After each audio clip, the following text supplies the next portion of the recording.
ಗ್ರಾಮೀಣ ಭಾಗದ ಸರ್ಕಾರಿ ಶಾಲೆಯೊಂದು ತನ್ನ ಶಿಸ್ತು, ಸ್ವಚ್ಛತೆ ಹಾಗೆ ಪರಿಸರ ಕಾಳಜಿಯ ಮೂಲಕ ರಾಷ್ಟ್ರ ಮಟ್ಟದಲ್ಲಿ ಗುರುತಿಸಿಕೊಂಡು ಮೈಸೂರು ಜಿಲ್ಲೆಯ ಕೀರ್ತಿಯನ್ನ ಎತ್ತಿ ಹಿಡಿತಾ ಇದೆ.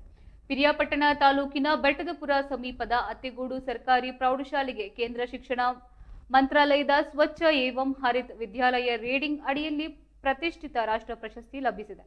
ರಾಜ್ಯದಿಂದ ರಾಷ್ಟ್ರ ಮಟ್ಟಕ್ಕೆ ಶಿಫಾರಸಾಗಿದ್ದ 20 ಶಾಲೆಗಳ ಪೈಕಿ ಅಂತಿಮ ಮೌಲ್ಯಮಾಪನದಲ್ಲಿ ರಾಷ್ಟ್ರ ಪ್ರಶಸ್ತಿಗೆ ಆಯ್ಕೆಯಾದ ಕರ್ನಾಟಕದ ಏಕೈಕ ಸರ್ಕಾರಿ ಪ್ರೌಢಶಾಲೆ ಎಂಬ ಹೆಗ್ಗಳಿಕೆಗೆ ಕೂಡ ಅತ್ತಿಗೋಡು ಶಾಲೆ ಪಾತ್ರವಾಗಿದೆ.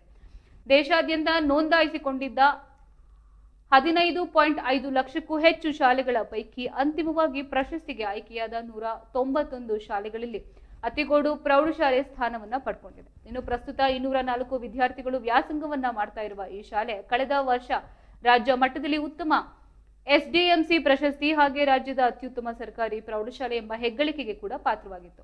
ಇನ್ನು ಶಾಲೆಯ ಮುಖ್ಯ ಶಿಕ್ಷಕರಾದ ನಾಗಶೆಟ್ಟಿ ಅವರು ಮಾರ್ಗದರ್ಶನದ ಶಿಕ್ಷಕರ ಬದ್ಧತೆ ಹಾಗೆ ಗ್ರಾಮಸ್ಥರ ಸಹಕಾರವೇ ಈ ಅಭೂತಪೂರ್ವ ಯಶಸ್ಸಿಗೆ ಕಾರಣವಾಗಿದ್ದು, ಈ ಸಾಧನೆಗೆ ಪಿರಿಯಾಪಟ್ಟಣ ಕ್ಷೇತ್ರ ಶಿಕ್ಷಣಾಧಿಕಾರಿ ರವಿ ಪ್ರಸನ್ನ ಹಾಗೆ ಮೈಸೂರು ಜಿಲ್ಲಾ ಡಿಡಿಪಿಐ ಉದಯ್ ಕುಮಾರ್ ಡಿ ಅವರು ಹರ್ಷವನ್ನ ವ್ಯಕ್ತಪಡಿಸಿದ್ದಾರೆ.